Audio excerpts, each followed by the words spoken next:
तुम दादा जयराम भैया जयराम जयराम। का हाल बा? ठीक बा। ठीक है जा। तब का होता?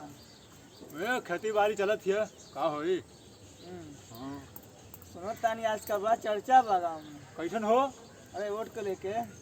वोट वोट हाँ भैया कैसन वोट? अरे सब बहुत चर्चा होता।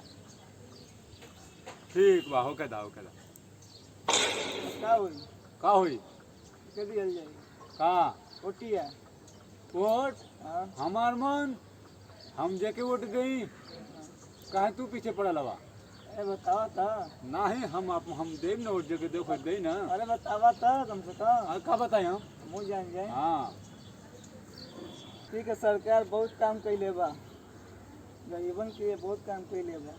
का कैले बा? अरे बहुत काम कैले बा। का कैले बा? हाँ काम तो कैले बा मालूम ना है काम कैले बा। बहुत हाँ काम बा। कैले बा कि नहीं? हाँ गिनावा। काम कैले बा।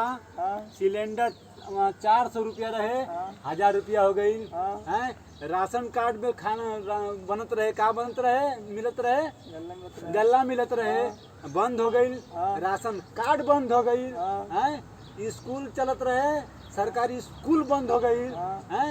हॉस्पिटल रहे हाँ। हॉस्पिटल बंद हो गई। हाँ। का गरीबन खातिर मिलल? अरे बहुत कुछ हाँ कैले है, हाँ, बहुत कुछ का कैले है। अरे भैया तू चमचा हवा।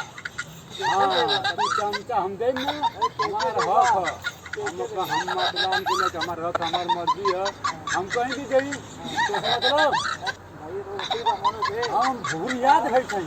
हाँ हमसे तो मन कल करा मनो वोटी बा। ना बताई ना बताई क्या करबा ना बताई कैसा करबा हैं के का सरकार करबा सरकार मजा लेबा मजा ना मजा रिगौनी है के देबा रिगौनी है के देबा। अरे हमसे बता नाटक न कराओ भैया।